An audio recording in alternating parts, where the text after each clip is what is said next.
Hi, and welcome to the S.J. Childs Show.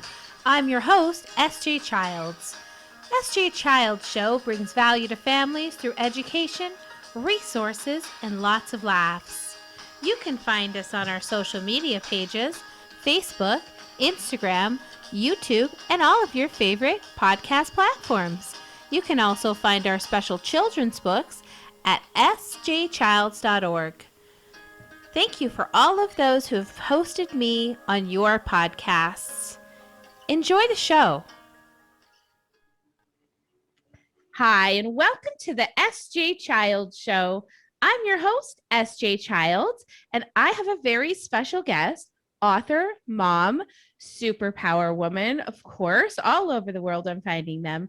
Wendy Kok, please, thank you. Say hello. Hey, how are you doing? I'm so glad to be here on your show. Thank you. I'm so happy to have you here too. And I'm interested to talk about all your book and your podcast and just all the stuff we got going on today. Yeah, absolutely. Thank you so much for having me on. It's a pleasure. Yeah, thanks for being here. Well, let's just kind of get an introduction. Tell us about yourself, where you're from, and what you're doing now in the world. Well, I'm originally from Wisconsin, and currently I live in Michigan with my family. I have two sets of twins. The older set is 16. The younger set is in 8th grade.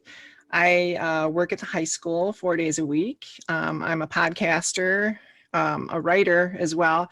And right now it's just really hard to try to manage all of it, but I do. I love to write. I love podcasting, so I'm trying to figure all that out from day to day, and take care of the house and make sure there's food in the fridge, which it's very difficult. They're all teenagers. And I swear I come, from the grocery store, put it all on, on an island, and, within like a few minutes, they're just already in it. Stuff that I bought, like, oh yeah, like a cookie, it's all gone. The whole box is gone. Oh my gosh.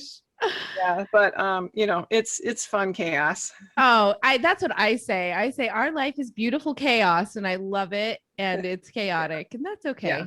And it's a busy time.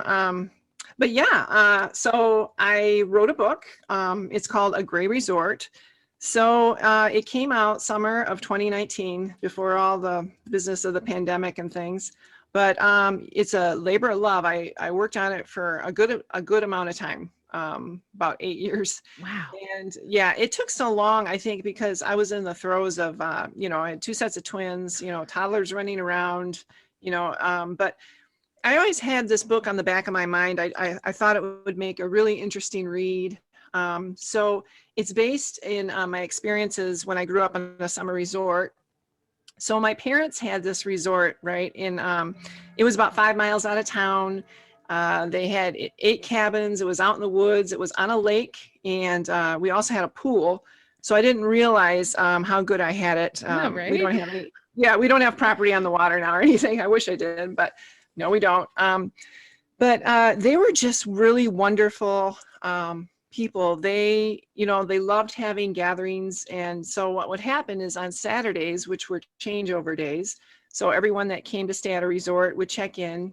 And my mom would go to each cabin, give them a chance to settle in and say, hey, we're going to have a picnic or whatever later on. Come on out, and my dad would get, his friends, and they would all get these picnic tables all along the lake. They'd put them all together, and everybody would come. And we had people from in town coming. We had neighbors coming. And I remember as a little girl just kind of like bumping into people.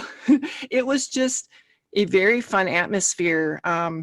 My parents, I would often go with my dad to the grocery store. He would order, a bunch of food, like 2 or 3 dozen chicken, a bunch of corn on the cob, and then he would be like the grill master, make food for everybody. And sometimes people would come if they were hungry, and that was perfectly fine. We never ran out of food. And it was during the 70s and 80s, and it was just a really fun, free-spirited time. Afterwards, my dad would get his guitar out, and then there would just be this big old party. People would be singing, and it was just a fun time. Wow. So, yeah, so that's kind of the backdrop of it.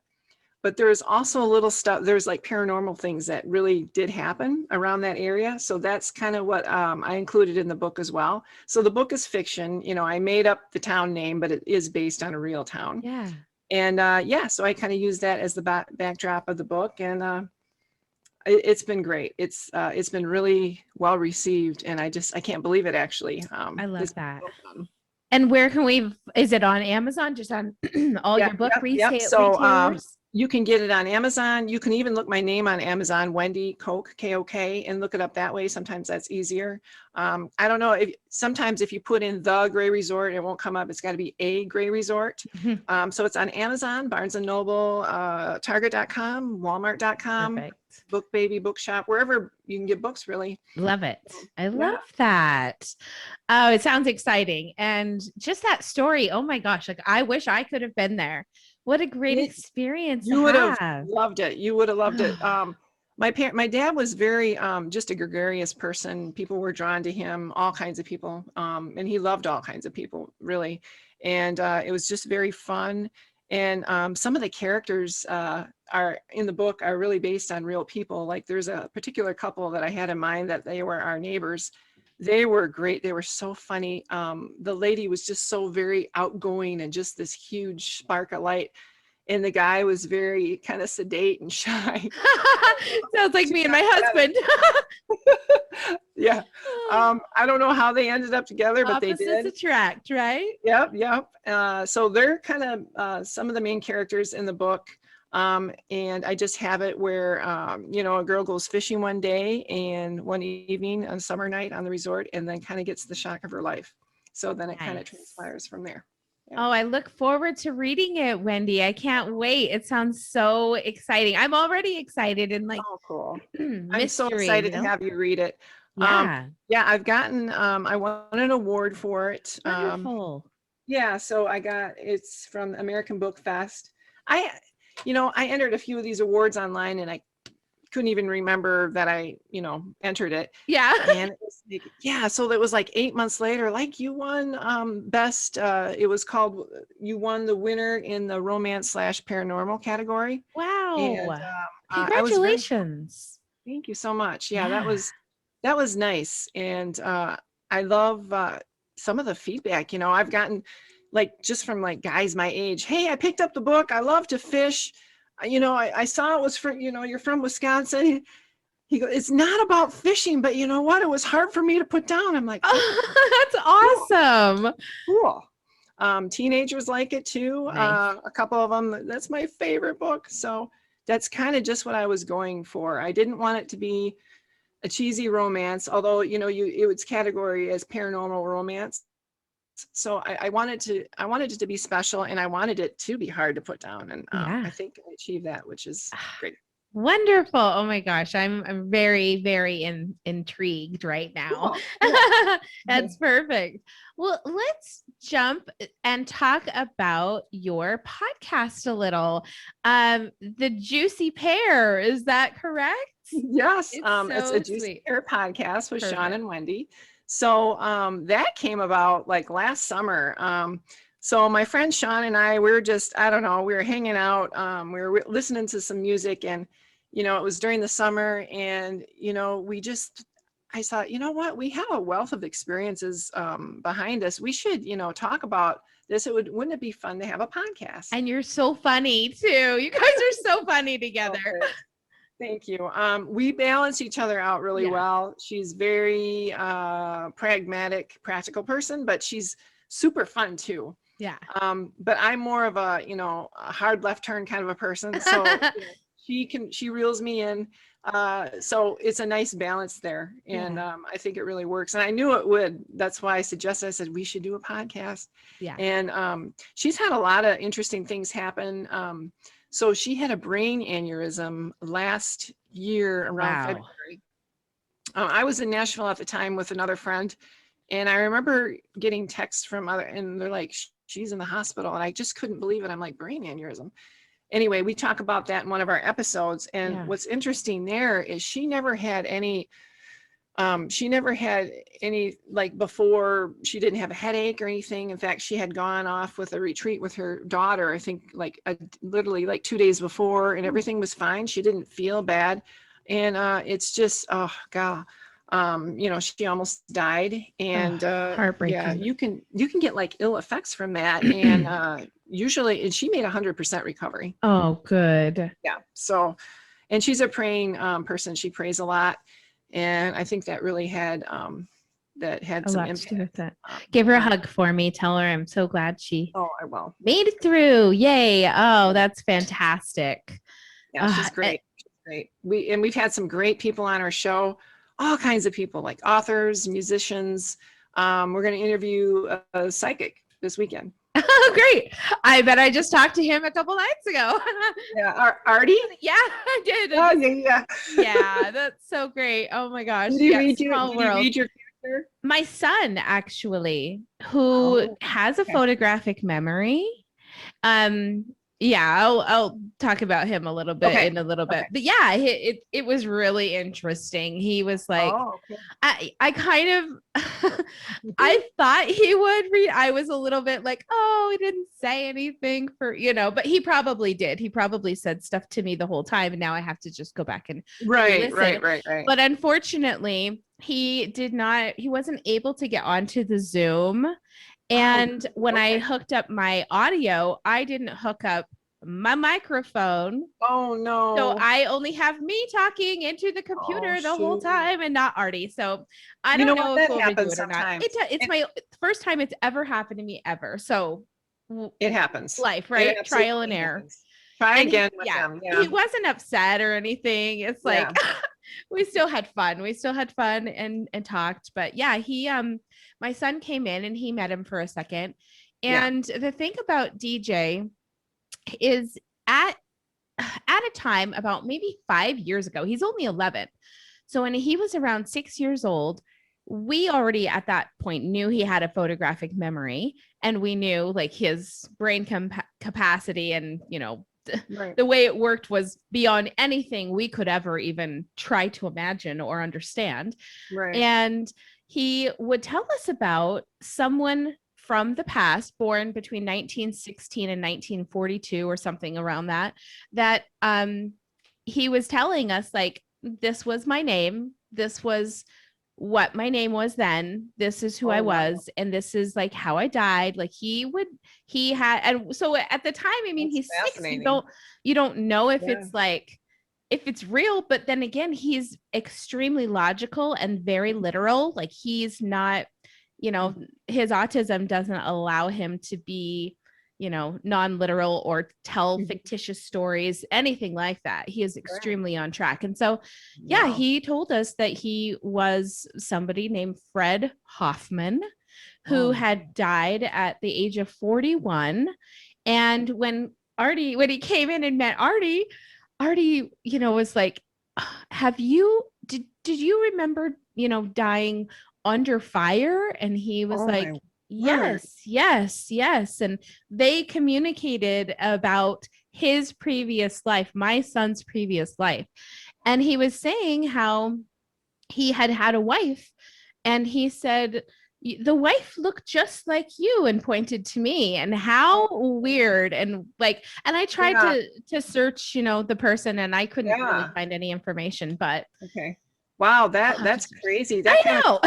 So I mean, how would Artie know anything about that, or what to say, or how wow. It was a very interesting conversation between the two of them. And then he said to me, he is going to be like the next Stephen Hawking. He will create something with mathematics, with numbers. And I mean, he was doing algebra when he was 5.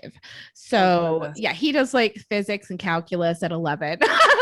I stay away from all of that number I stuff. do too. I scratch my head at that stuff. We'll stick to the words. We'll be the wordsmiths of the families, and they can add all the numbers. That's why it's amazing. Best. Oh my gosh. Yeah, I know. It's been a really, really interesting life, I'll tell you. Very. I mean, how insightful to have that. That must have been like, I bet you were sort of in shock after the call. Like, did that just happen? Did you just do that? And it was interesting because it just confirmed what he had already told us before. And so I was just like, okay, that makes it more believable. Not that I wouldn't not believe him, but it's still this air of not knowing. And so it's so interesting. But yeah, he's a really great kid. He says that he remembers like being in the womb and remembers being born. It remembers like the light turning on, he says, kind of. And he was born C-section. Okay. And so in a sense that could have been, all this, it was dark and then the lights on, right? I don't know. I really actually never spoke about this on this. So this is interesting to talk about. Well, you probably feel safe because I had, when I was younger, I had to close the door on it a little bit, but I had sort of what you call the shining, the sixth sense. Yeah. I had, and at first it was very scary. And I was like, how am I privy to this kind of knowledge? Mm-hmm. I knew about things that I really shouldn't have known, when people close to me were going to die a couple weeks before. And I knew, I didn't know how they were going to die, but I just knew it was very, very significant. It was no question. I knew it was going to happen. And when it did, I thought like I was a bad person for knowing that. And, people told me, that's a gift. That's a gift that you were given. Yeah. So it's not because you were a bad person. It's just, you get different gifts. Everyone has their own sort of gifts. Now I kind of had to close the door on it a little because it can be overwhelming and it can be kind of scary too. So, but I've always had pretty good insight with things. And I think everyone can if they just tap into it. I just think some people, are scared and don't want to, they don't want to go there. I agree with that. Yeah, I do agree with that 100%. In fact, my husband and I totally are very spiritual, not religious at all. But we are completely into, energies, vibrations and things. Yes. And it was about 2 years ago, maybe even a year and a half ago or so, but we found these, and we've believed for a very long time. We watched The Secret years ago, but we found this sleep frequency music and we thought, okay, well, let's start to put this on. And we started listening to this, it's like cleanse your aura and realign your chakras while you're sleeping. So we would listen to these. And oh my gosh, over time, we were finding not only were we sleeping like ridiculously good, and, my son comes in and wakes me up often, and I'd be able to just get up, help him, come back to sleep, fall back to sleep quick. So hard. Yeah. So rested. It's been the best.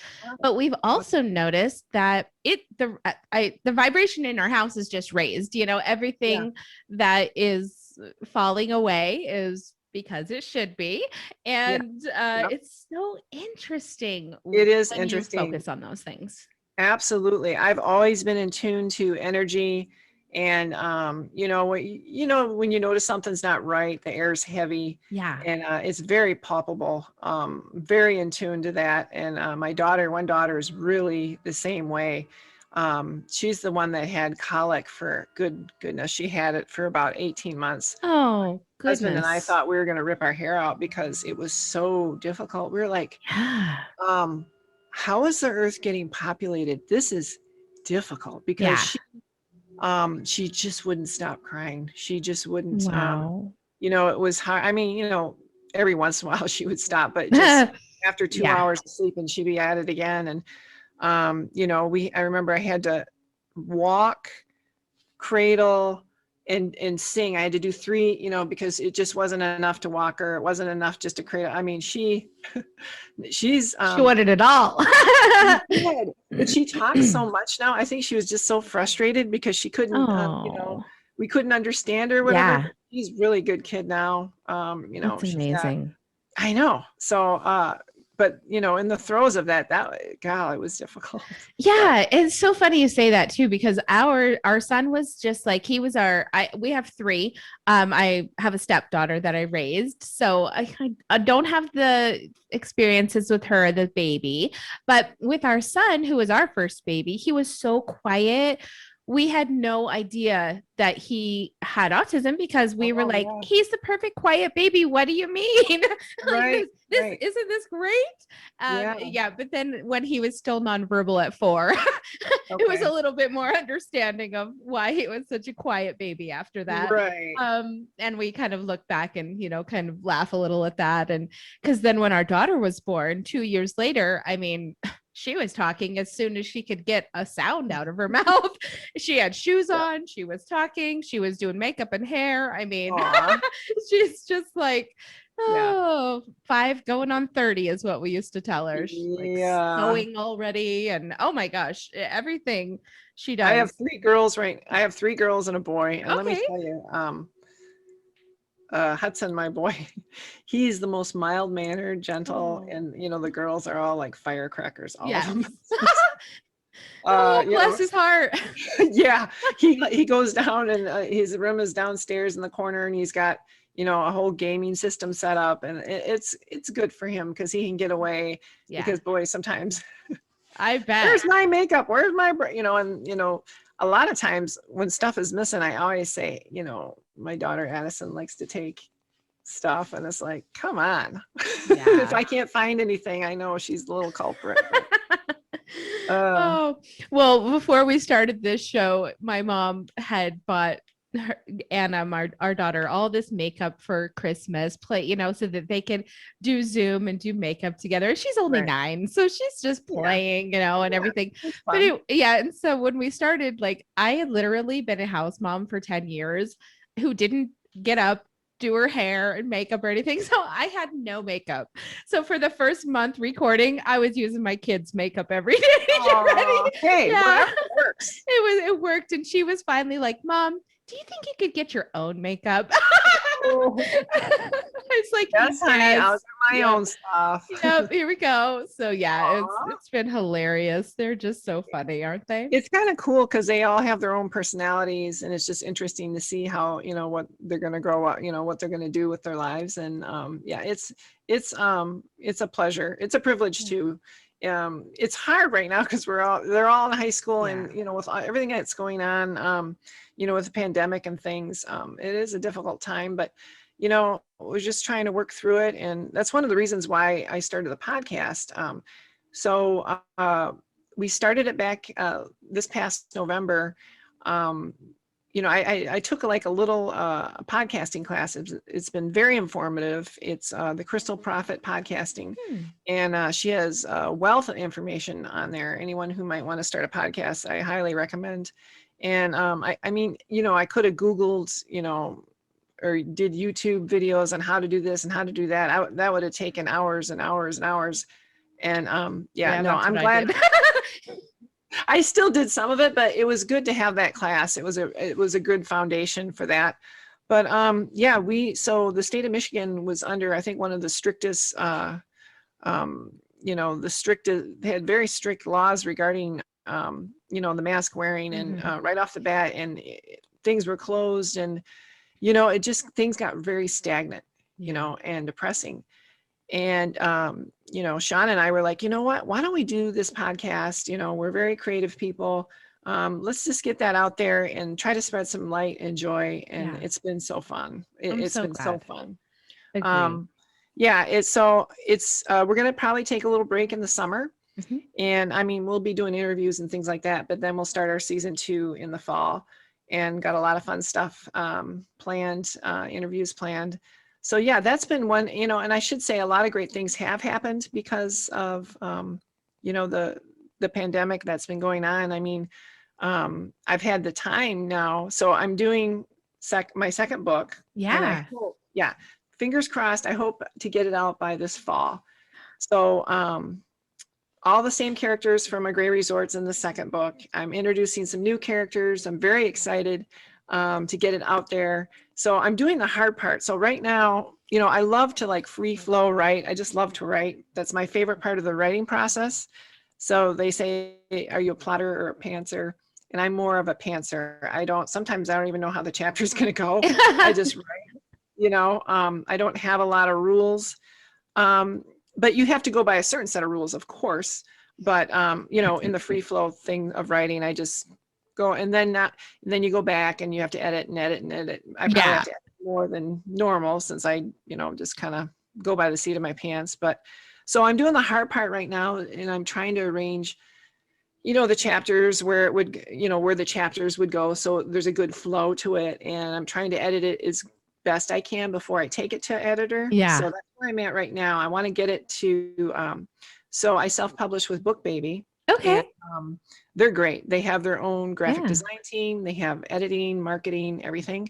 So I'm trying to get it good enough to take it to them. And I think in another couple of weeks, I'm going to do that. Yay. And, there'll be a lot of back and forth communication, of course, over the months. There will, like with graphic design, the cover, formatting and everything like that. But I'm hoping by later fall to have it out. So I'm so excited to get it out. Wonderful. What's the name of the new book coming out? We don't know yet, or we're waiting. Yeah. Okay, perfect. I'll tell you off record. I love it. Yeah. No, that's awesome. I'm so excited for you. Fantastic. I know. Well, and I was thinking about something you had said and how hard the pandemic, for your family and for your children that are older, they're teenagers. And not that I feel lucky, but I'm almost glad that mine are so little, that, I mean, in 9, it's hard because it's like that time where you're like really exploring and learning and out there playing with your friends at the same time.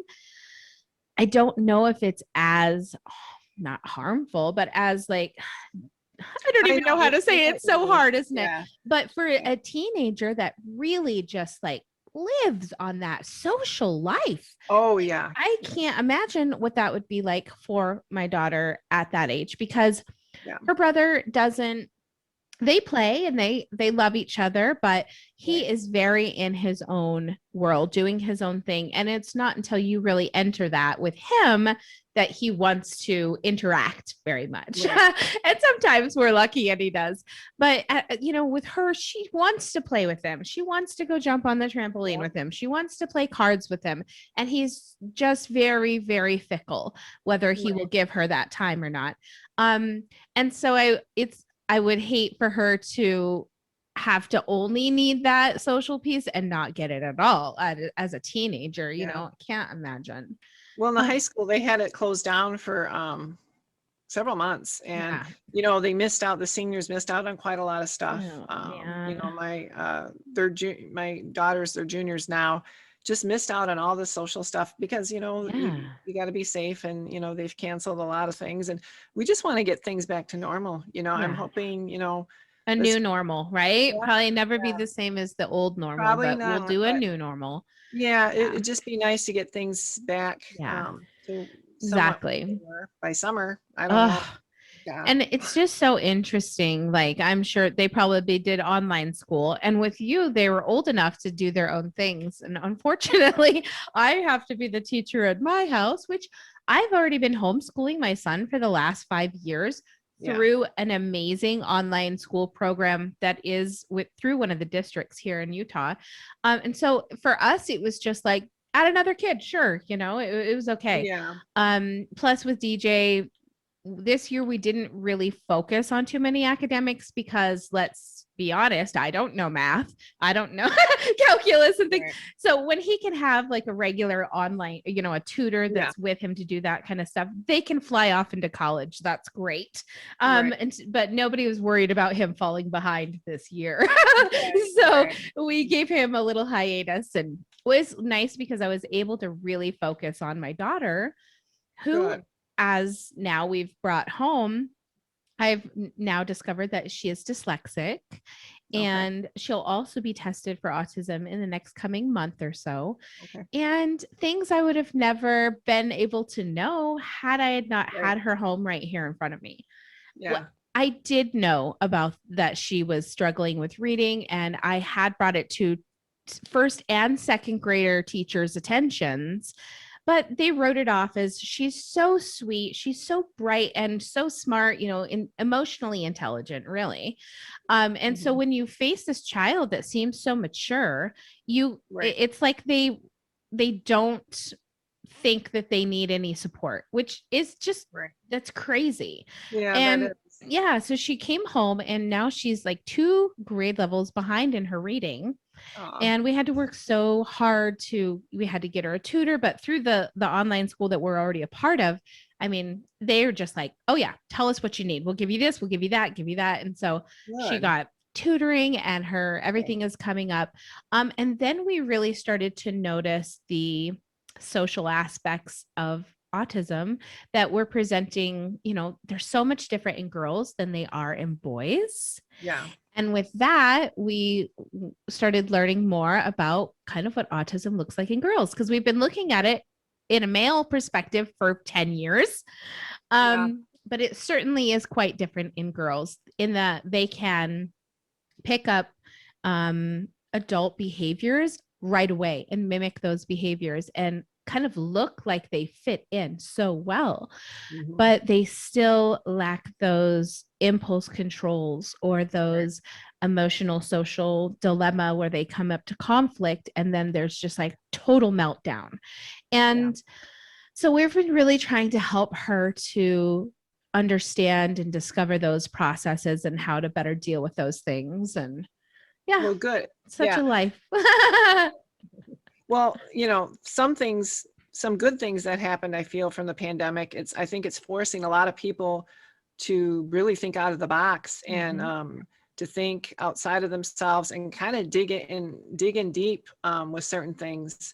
I'm also excited about all the incredible art and music and books and things that are going to be coming out in the next year or two, because everyone has been, not everyone, but staying home and not being able to do normal everyday things. So I'm excited about that. All the stuff that's coming out. Definitely. And so that's the good thing that's happened from it. So. Absolutely. No, I think that, and being able to take a good outlook on those things, I mean, that is really what's necessary for everybody is just to try to have a good outlook. And like you said, kind of why you started your podcast, and to just be like, bring some light and some, a little bit of joy to people going through this tough time. So, yeah. And I think it's so important to be transparent too, and not like, oh, everything's wonderful. And, and I'm not saying, oh, we got to be joyful and happy all the time. Of course not. That's not, that's not reality. Yeah. Everyone has, everyone is going through something of some sort. Yeah. Everyone is. And it's so easy, especially like on social media and stuff, if things can get misconstrued, miscommunications, and before you know it, you're blocking each other or whatever. I think we did Sean and I did a podcast on that as well. To maybe like take a step back a little bit and just kind of chill and not be so triggered by wording, because sometimes tone, inclination, and all that can't come across in social media. Certainly true. Have a little more grace, right? Yes. Yeah. And actually, mean it, and sometimes I have to, check myself. It's like, okay, how did that come across? And it can be frustrating too, I'm like trying to type a word and a totally different word. Correct. I'm like, oh. But I just think that, we're all very more similar than one would think, and just try and help each other and get through this hard time that seems to be happening right now. And I think we will, for sure. It's gonna happen. And just try to be joyful and have a lot more laughter. And I can't tell a joke to save my life. I can't. You and me both. That's great. But I just, we laugh at each other, and it's just Sean and I, we're having a great time. If I can do podcasting for a long time, I'll be happy. Absolutely. No, I agree. I think that finding this new outlet for myself and virtual storytelling and just making these connections with people and all the authenticity of it. It's my superpower and my I love favorite it. thing to do. So I I love love, it you know what? too. I love your sign behind you. Now I Oh, think I need to thanks. get a Juicy Pear sign made. Yes, I like that. absolutely. It was so much fun. And, my family's been so supportive. They've invested in me so Oh, nice. much. That's Just so like, important. yeah, my husband went and bought all of this stuff for this podcast, Oh, like nice. new desk, all the Yep.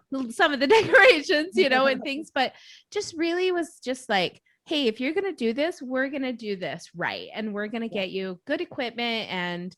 I had 12 outfits from Amazon show up on my doorstep. And Gotta love Amazon. I'll never shop for myself again, Wendy. Like, I thought I had good taste my whole life. I thought I knew how to wear clothes my whole life until my Yeah. husband shopped for me instead. And I'm like, Oh, what? How well, that's nice. it was amazing. So I have 12 new outfits for everything. And Aw, it's amazing. I just feel so special and so he sounds like a excited. keeper. Yeah. Oh, 17 years we've been together. So Okay. he's not All going right. anywhere. Aw. And you know what? In the last 5 years, we actually have realized that he also is on the spectrum. He has Okay. Asperger's.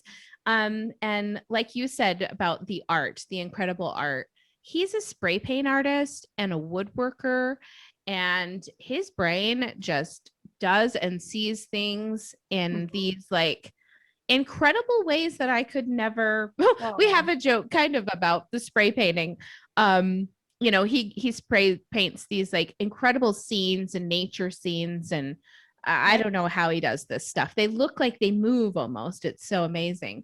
And one time I went out there and he was like, okay, just do this and this, and gave me some directions. Right. And 45 minutes later, I have a textured blue color. And so every time he says it's so easy, I'm like, no, it's not so easy. Aw. So yeah, but don't ask him to spell or write a book or all the things Right. that I can do good. So Well, yeah, I hear you. My husband, we sound like we have similar husbands. it's so funny. Yeah, mine is totally opposite of me. Our love language is different, which it's good, but his is acts of service, and he's been very supportive of me. And that's me too. Yeah. Very supportive, always there for, when I need something. And it's just, he's been great. And I think that's important too, when you're trying to get off the ground creatively. Yeah. Because you might have, run into people that might not be so supportive. And that's hard when people that you love have doubt in you, or, say things that you doubt yourself.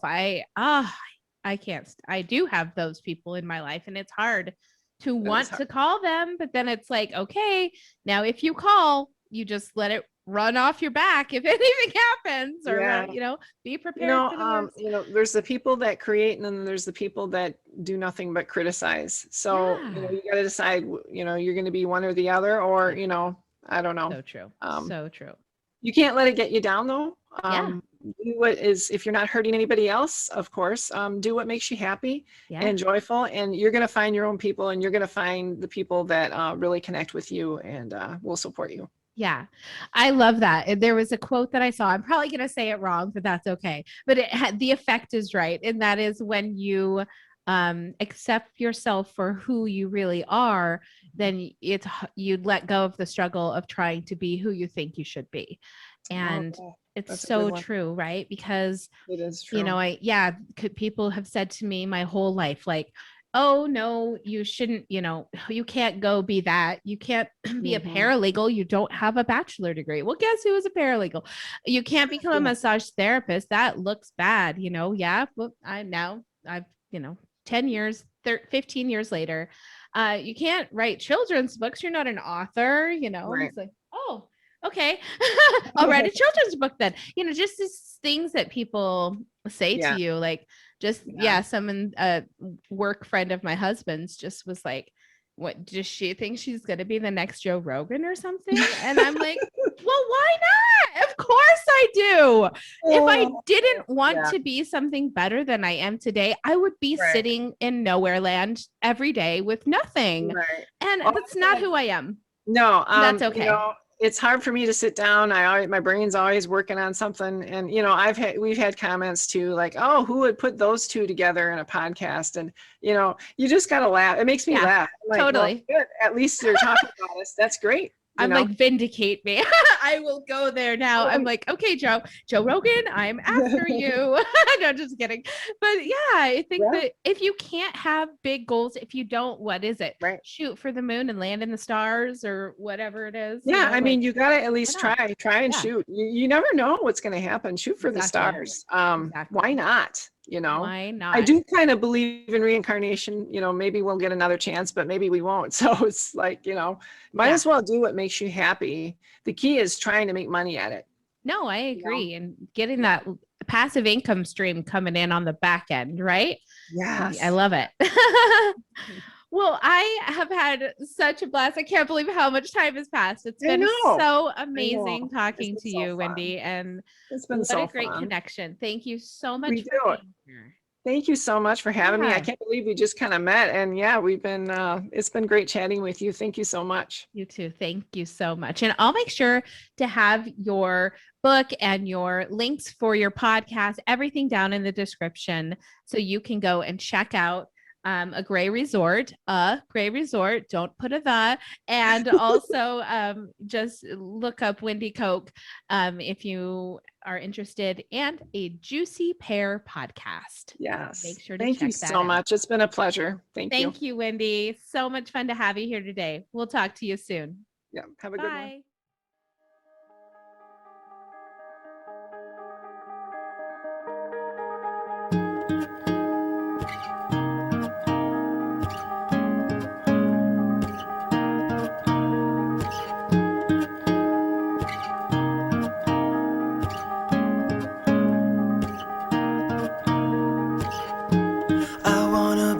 Kind of guy that keeps you warm at night when you are cold.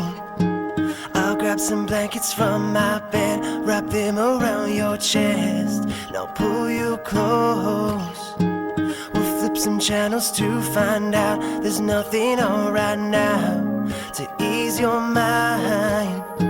Sit back, relax, there is no rush, no need to speed things up. All we have is time to think about the future, forget about the past. Time to figure out a way to make this moment last, to make this moment last, to make this moment last.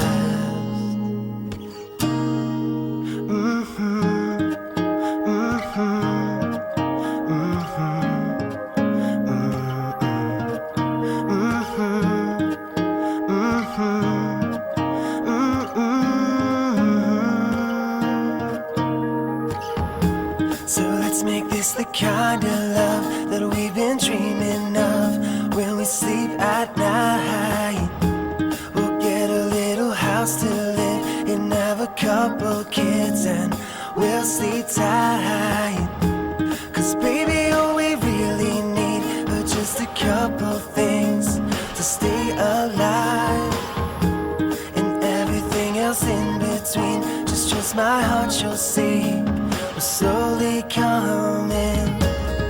Time to think about the future, forget about the past.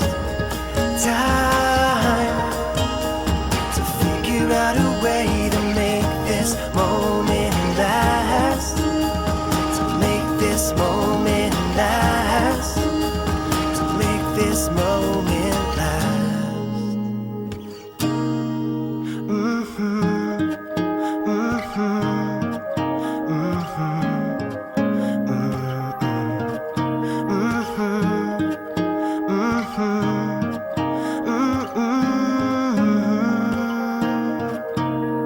Sunrises, sunsets, I won't let you forget that I need you. Spring comes as spring goes, forever you will know that I love you.